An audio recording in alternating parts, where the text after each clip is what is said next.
Haleluya. Selamat pagi saudara-saudara yang dikasihi oleh Tuhan Yesus Kristus.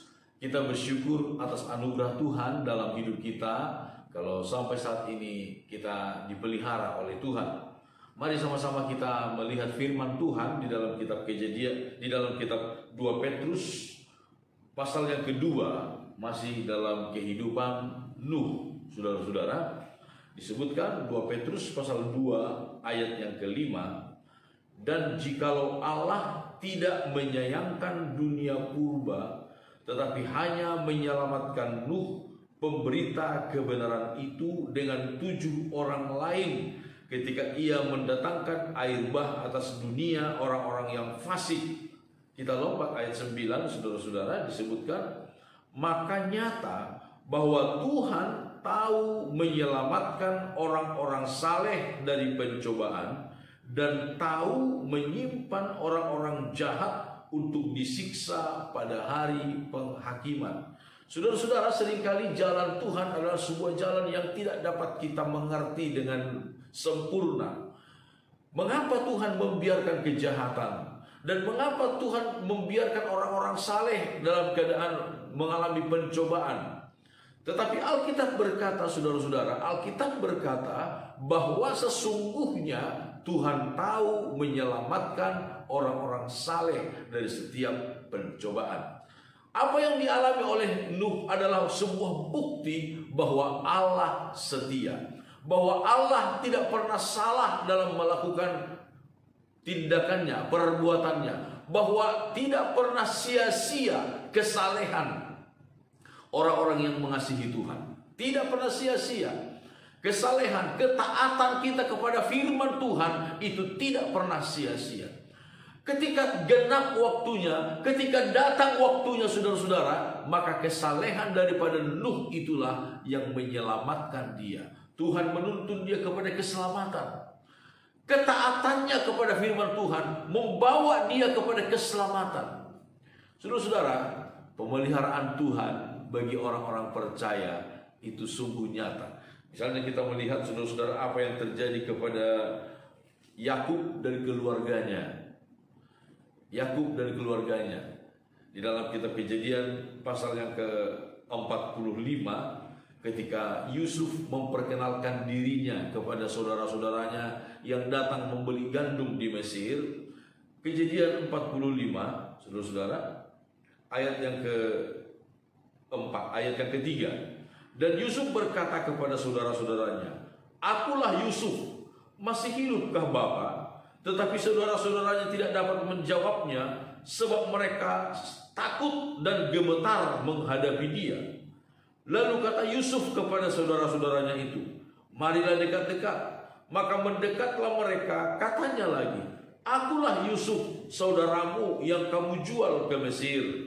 Tetapi sekarang janganlah bersusah hati dan janganlah menyesali diri, karena kamu menjual aku ke sini. Sebab untuk memelihara kehidupanlah Allah menyuruh aku mendahului kamu. Saudara-saudara, inilah pengakuan dari Yusuf ketika dia memperkenalkan diri kepada saudara-saudaranya. Saudara-saudaranya yang dalam keadaan takut luar biasa, dia berkata, jangan takut, jangan takut. Sebab justru untuk memelihara kehidupanlah Allah menyuruh aku mendahului kamu ke sini. Dia diperlakukan secara sangat tidak sewenang-wenang, saudara-saudara. Tetapi kemudian dia menyadari bahwa justru ada rencana Allah untuk memelihara kehidupan seisi keluarga besarnya lewat apa yang dia alami, saudara-saudara. Orang yang taat akan dituntun oleh Tuhan kepada satu keselamatan. Tuhan tahu menyelamatkan orang-orang saleh dari segala macam pencobaan. Walaupun jalan Tuhan seringkali kita tidak pahami. Caranya Tuhan membingungkan kita seringkali, saudara-saudara. Tetapi yang pasti, saudara-saudara, Tuhan tahu menyelamatkan kita dengan cara Tuhan. Di dalam kitab Wahyu pasal yang ke-12, gereja Tuhan di akhir zaman. Saya akan membaca, saudara-saudara, mulai dari ayat yang pertama, Wahyu pasal 12 ayat 1. Maka tampaklah suatu tanda besar di langit. Seorang perempuan berselubungkan matahari dengan bulan di bawah kakinya dan sebuah mahkota dari 12 bintang di atas kepalanya. Ia sedang mengandung dan dalam keluhan dan penderitaannya hendak melahirkan, ia berteriak kesakitan. Maka tampaklah suatu tanda yang lain di langit, dan lihatlah seekor naga merah padam yang besar, berkepala 7 dan bertanduk 10, dan di atas kepalanya ada 7 mahkota, dan ekornya menyeret sepertiga dari bintang-bintang di langit dan melemparkannya ke atas bumi. Dan naga itu berdiri di hadapan perempuan yang hendak melahirkan itu untuk menelan anaknya segera sesudah perempuan itu melahirkan. Maka ia melahirkan seorang anak laki-laki yang akan menggembalakan semua bangsa dengan gada besi. Tiba-tiba anaknya itu dirampas dan dibawanya lari kepada Allah dan ke tahtanya. Perempuan itu lari ke padang gurun di mana telah disediakan suatu tempat baginya oleh Allah supaya ia dipelihara di situ 1260 tahun lamanya. Saudara-saudara, ini adalah sebuah kisah bagaimana Tuhan akan menyelamatkan gereja Tuhan dari amukan si iblis di akhir zaman. Iblis akan mengamuk dengan kegeraman yang besar, akan ingin menghancurkan gereja Tuhan, umat Tuhan, yang digambarkan di sini seperti seorang perempuan, saudara-saudara. Saudara, perempuan seringkali digambarkan sebagai kaum yang lemah, tidak berdaya, dan iblis datang untuk meremukkan, menghancurkan dia. Tetapi Tuhan melindungi gerejanya, Tuhan memelihara gerejanya. Saudara, Tuhan tahu caranya memelihara kita.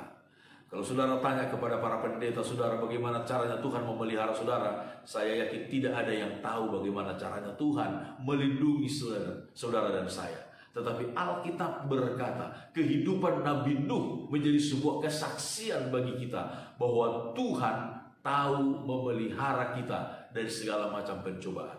Saudara-saudara, pencobaan itu pasti akan terjadi, pasti akan datang. Dan Alkitab berkata di dalam kitab Wahyu pasal yang ke-3 ayat 8 dan ayat 10, pencobaan itu akan datang secara global atas seluruh dunia.